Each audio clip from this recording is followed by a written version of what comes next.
ఆంధ్రప్రదేశ్ ముఖ్యమంత్రి జగన్మోహన్ రెడ్డికి ఢిల్లీ బీజేపీ పెద్దలు చుక్కలు చూపించేందుకు రెడీ అయ్యారా? అందులో భాగంగానే జగన్మోహన్ రెడ్డి కోరిన కేంద్ర హోంశాఖ మంత్రి అమిత్ షా ఇప్పటివరకు అపాయింట్మెంట్ ఫిక్స్ చేయలేదా అంటే అవుననే సమాధానం ఇస్తున్నారు కొంతమంది రాజకీయ విశ్లేషకులు. ఇక ఇదే అంశానికి సంబంధించి మనతో మాట్లాడేందుకు ప్రముఖ రాజకీయ విశ్లేషకులు, ప్రముఖ సీనియర్ జర్నలిస్ట్ సిఎస్ రావు గారు మనతో ఉన్నారు. ఆయనతో మాట్లాడదాం. Sir hi sir. Hello Krishna. Sir, Jaganmohan రెడ్డికి చుక్కలు చూపించేందుకు ఢిల్లీ బీజేపీ పెద్దలు సిద్ధమయ్యారా? అందులో భాగంగానే జగన్మోహన్ రెడ్డి అపాయింట్మెంట్ కోరిన అమిత్ షా ఇప్పటివరకు అపాయింట్మెంట్ ఫిక్స్ చేయలేదా అంటే ఏం చెప్తారు సార్? ఒకటి, ఆంధ్రప్రదేశ్ ముఖ్యమంత్రి జగన్మోహన్ రెడ్డి జనరల్గా ఏ ముఖ్యమంత్రి అపాయింట్మెంట్ కోరినప్పటికీ కూడా అమిత్ షా ఇస్తూ ఉంటారు.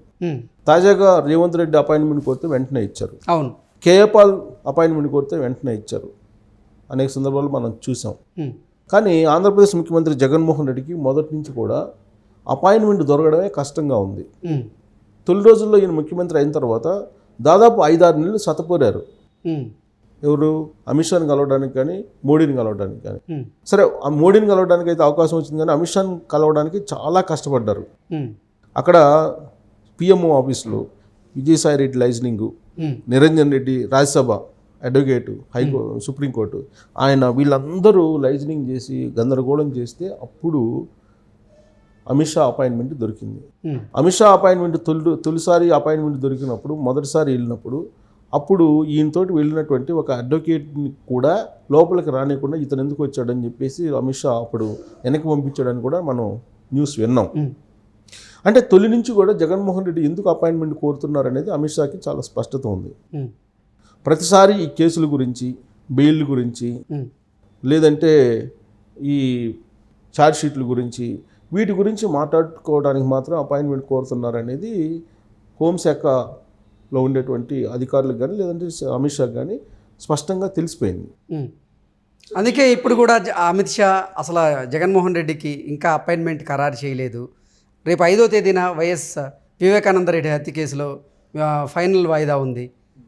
అంటే ఆ వాయిదా కోసం దాంట్లో అవినాష్ రెడ్డికి ఫేవర్ చేసేందుకే ఇప్పుడు జగన్మోహన్ రెడ్డి అమిత్ షాను కలిసేటువంటి ప్రయత్నం చేస్తున్నాడు. అది గ్రహించినటువంటి అమిత్ షా అందుకే జగన్మోహన్ రెడ్డికి ఇప్పటివరకు కూడా అపాయింట్మెంట్ ఇవ్వడం లేదు, అసలు అపాయింట్మెంట్ కోసం టైం ఫిక్స్ చేయలేదు అనేది ఒక వార్త సార్. దాన్ని ఎలా చూడొచ్చు? సో ఒకటి, అమిత్ షా అమిత్ షా మొత్తం ఇతను ఎప్పుడు వచ్చినా కానీ ఈ కేసుల గురించి మాట్లాడుతున్నారు అనేటువంటి అభిప్రాయంతో ఆయన ఉన్నారు అనేది హోంశాఖలో చర్చించుకుంటున్నటువంటి అంశం. హోంశాఖలో ఉండేటువంటి డిపార్ట్మెంట్లో అధికారుల్లో ఉండేటువంటి చర్చ అది. సో అమిత్ షా కూడా అడిగినప్పుడు అపాయింట్మెంట్ ఇవ్వట్లా జగన్మోహన్ రెడ్డికి. అనేక సందర్భాల్లో రిక్వెస్ట్ చేసి, రకరకాలుగా ప్రయత్నాలు చేసి, ఆంధ్రప్రదేశ్ రాష్ట్రం కోసమో, లేదంటే ఆంధ్రప్రదేశ్లో ఉండేటువంటి కొన్ని అంశాల గురించి మాట్లాడటానికి అని చెప్పి ఆయనకి చెప్పి అక్కడికి వెళ్ళిన తర్వాత వేరే వాయిస్ వినిపిస్తున్నారు అనేది అమిత్ షాకు ఒక అవగాహన ఉంది. సో దీంతో పాటు ఇప్పుడు అమిత్ షా కానీ, నరేంద్ర మోడీ కానీ వాళ్ళు ష్రూడ్ పొలిటీషియన్స్, పక్కా పొలిటీషియన్స్. వాళ్ళు జగన్మోహన్ రెడ్డి వల్ల నాకేంటి లాభం వచ్చిన తర్వాత, నా పార్టీకి రాజకీయంగా ఏమి లబ్ధి చేకూరుతుంది, ఇదే వాళ్ళ కోణం ఉంటుంది ఎప్పుడు కూడా. అందుకే ఇప్పుడు మారినటువంటి పరిస్థితుల దృష్ట్యా, లేదంటే తెలుగు రాష్ట్రాల్లో ఉండేటువంటి రాజకీయ సిచ్యువేషన్స్ దృష్ట్యా ఇప్పుడు అటు అమిత్ షా కానీ, ఇటు నరేంద్ర మోడీ కానీ జగన్మోహన్ రెడ్డికి అపాయింట్మెంట్ ఇవ్వడానికి కొంత వెనకాడుతున్నారు అనేది వినిపిస్తుంది ఢిల్లీ వర్గాల్లో. ఎందుకు అనేటువంటి ప్రశ్న వేసుకుంటే కనుక, ఇప్పుడు తెలంగాణలో బీజేపీ బలహీనపడటానికి కారణం ఏంటి?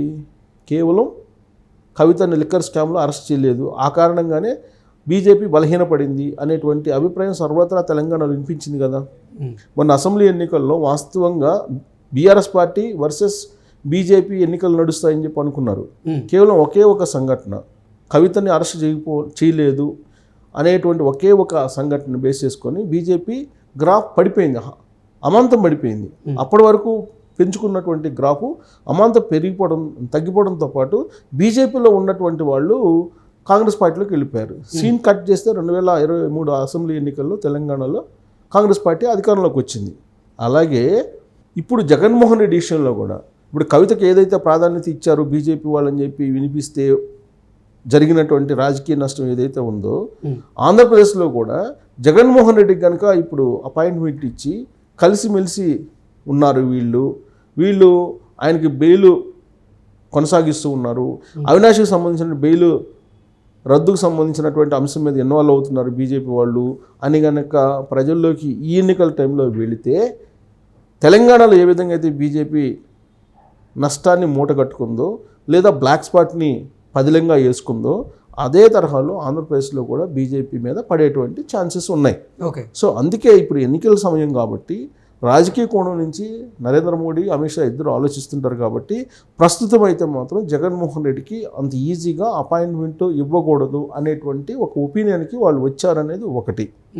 వాళ్ళకలా అతనికి అపాయింట్మెంట్ ఇస్తే కనుక ఇమీడియట్గా అతను రిక్వెస్ట్ చేసేది ఏంది, సుప్రీంకోర్టులో అవినాష్ రెడ్డి బెయిల్ ఉంది, 5వ తారీఖున బెయిల్ రద్దు దాని మీద విచారణ ఉంది.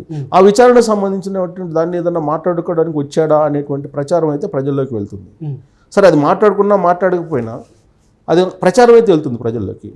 ఫలితంగా రాజకీయంగా నష్టపోయేటువంటి అవకాశం ఉంది. ఓకే, ఇదొక అంశం. నెక్స్ట్ రాజ్యసభ ఎన్నికలు ఉన్నాయి. రాజ్యసభ ఎన్నికల్లో బీజేపీకి రాజ్యసభ ఇవ్వాలని చెప్పేసి కోరడానికి, లేదంటే బీజేపీ రాజ్యసభకి ఇస్తానని చెప్పి ఈయన చెప్పడానికి కానీ వెళ్ళాల్సిన అవసరం లే, ఫిజికల్గా కలవాల్సిన అవసరం లే. జస్ట్ ఒక ఫోన్ చేస్తే నా అమిత్ షా బీజేపీకి ఒక ఎంపీ కావాలి రాజ్యసభ అని అంటే జగన్మోహన్ రెడ్డి కాదనే పరిస్థితి ఇవాళ ఉండేటువంటి సిచ్యువేషన్లో జగన్మోహన్ రెడ్డి కాదు నేను ఇవ్వను అని చెప్పి అసలు ఎదురు తిరిగేటువంటి పరిస్థితి లేదు బీజేపీకి. లాస్ట్ టైం మనం చూసాం పరిమాణత్వానికి ఎలా ఇచ్చారు. సో కాబట్టి ఈసారి కూడా బీజేపీలో ఒక ఫోన్ కాల్ చేస్తే జగన్మోహన్ రెడ్డి ఆఫర్ చేస్తాడు రాజ్యసభ. దానికోసం ఈయన ఢిల్లీ వెళ్ళి వెళ్ళాల్సినటువంటి అవసరం లేదు. ఇంకోటి, ఈయన ఢిల్లీ అపాయింట్మెంట్ కోరుతున్నారు. ఎందుకు? ఈయనే, వాళ్ళేం కోరకపోయినా ఈయనే నేను ఇస్తాను రాజ్యసభ, మీరు నాకు ఎన్నికల్లో కోఆపరేట్ చేయండి అనేటువంటి ఒక ప్రతిపాదన పెట్టడానికి జగన్మోహన్ రెడ్డి వస్తున్నారు అని చెప్పి ఆల్రెడీ మీడియాలో వచ్చేసింది. మీడియాలో రాగానే కేంద్ర నిఘా వర్గాలు కూడా అప్రమత్తం అవుతాయి కదా. కేంద్ర నిఘా వర్గాలు కూడా అసలు జగన్మోహన్ రెడ్డి ఎందుకు అపాయింట్మెంట్ కోరుతున్నారు అనేది ఆల్రెడీ చెప్తారు, హోంశాఖకి చెప్తారు కదా. అసలు ముందు అపాయింట్మెంట్ కోరేటప్పుడే ఏ పర్పస్ మీద వస్తున్నారు అనేది వీళ్ళే అఫీషియల్గా చెప్పాలి. బట్ అఫీషియల్గా చెప్పిన దానికి భిన్నంగా మరో కేసుల అంశాలని ప్రస్తావిస్తున్నాడు అనే జగన్మోహన్ రెడ్డి అనేటువంటి అక్కడ ఒక ఒపీనియన్ ఉంది, ఒక అభిప్రాయం ఉంది అక్కడ. సో కాబట్టి ఎన్నికల టైంలో ఇతన్ని ఎంకరేజ్ చేయడం కన్నా కూడా కొంత దూరంగా పెడితే బెటర్ అనేటువంటి యాంగిల్లో బీజేపీ ఉండే అవకాశం ఉంది. ఇంకోటి ఏంటంటే, ఈ మధ్యకాలంలో మాట్లాడుతూ బీజేపీకి మేము అంశాల వారీగా బయట నుంచి మద్దతు ఇచ్చాము గత 4 ఏళ్ల నుంచి అని చెప్పి జగన్మోహన్ రెడ్డి చెప్పాడు. అంటే బీజేపీతో మాకు సంబంధాలు ఉన్నాయి, బలమైనటువంటి సంబంధాలు నాకున్నాయి అనేటువంటి చెప్పే ప్రయత్నం చేస్తున్నాడు. కానీ ఏంటంటే 2019లో ఏ విధంగా అయితే లబ్ధి పొందాడో కేంద్ర ప్రభుత్వం యొక్క ఆశీస్సులతోటి, అదే తరహాలో వచ్చే ఎన్నికల్లో కూడా లబ్ధి పొందాలి అనేటువంటి ఆలోచన జగన్మోహన్ రెడ్డికి ఉంది. కానీ దానికి సహకారం అందించేలాగా బీజేపీ లేదు అనేది ఇప్పుడు ఈ అపాయింట్మెంట్ ఇవ్వకపోవడం కారణం అని చెప్పి అనుకోవచ్చు. ఎందుకనంటే ఇప్పుడు రాష్ట్ర నిఘా వర్గాలు కానీ కేంద్ర నిఘా వర్గాలు కానీ లేదంటే సర్వేలు కానీ ఏం చెప్తున్నాయి, రాబోయేటువంటి ఎన్నికల్లో ఎట్టి పరిస్థితుల్లో కూడా జగన్మోహన్ రెడ్డి మరోసారి ముఖ్యమంత్రి అయ్యే అవకాశం లేదు అనేది చెప్తూ ఉన్నాయి సర్వేలు. సో ఈ సర్వేలను బేస్ చేసుకుని కూడా జగన్మోహన్ రెడ్డిని దూరంగా పెట్టే అవకాశం కూడా లేకపోలేదు. ఇంకొక వైపు పవన్ కళ్యాణ్ దూరంగా పెట్టాలి జగన్మోహన్ రెడ్డిని. ఒకవేళ జగన్మోహన్ రెడ్డి కనుక మళ్ళీ గెలిస్తే రాష్ట్రం అధోగతి పాలవుతుంది అనేటువంటి అంశాన్ని చెప్పడం జరిగింది బీజేపీకి. బీజేపీ వాళ్ళు కూడా ఈ మధ్యకాలంలో రాష్ట్రాన్ని చాలా భ్రష్టు పట్టించేశాడని చెప్పేసి నరేంద్ర మోడీయే చెప్పినట్టు రేవంత్ రెడ్డి ద్వారా లీక్ అయింది. రేవంత్ రెడ్డి, నరేంద్ర మోడీ ఇద్దరు భేటీ అయిన సందర్భంగా ఆంధ్రప్రదేశ్లో జగన్మోహన్ రెడ్డితో జాగ్రత్త, అతను రాష్ట్రాన్ని అధోగతి పాలు చేశారని చెప్పి ఆయనతోటి అభిప్రాయం పంచుకున్నట్టు కూడా ఇంకొక న్యూస్ వచ్చింది. ఇలాంటి పరిస్థితుల్లో జగన్మోహన్ రెడ్డికి ఎంత దూరంగా ఉంటే అంత బెటర్ ఎలక్షన్ టైంలో అనేటువంటి ఒపీనియన్కి వచ్చే అవకాశం ఉంది బీజేపీ. అందుకే ఆయనకు అపాయింట్మెంట్ దొరకట్లేదు అనేది మనం ఒక కంక్లూజన్కి అయితే రావచ్చు. Okay sir, thank you so much.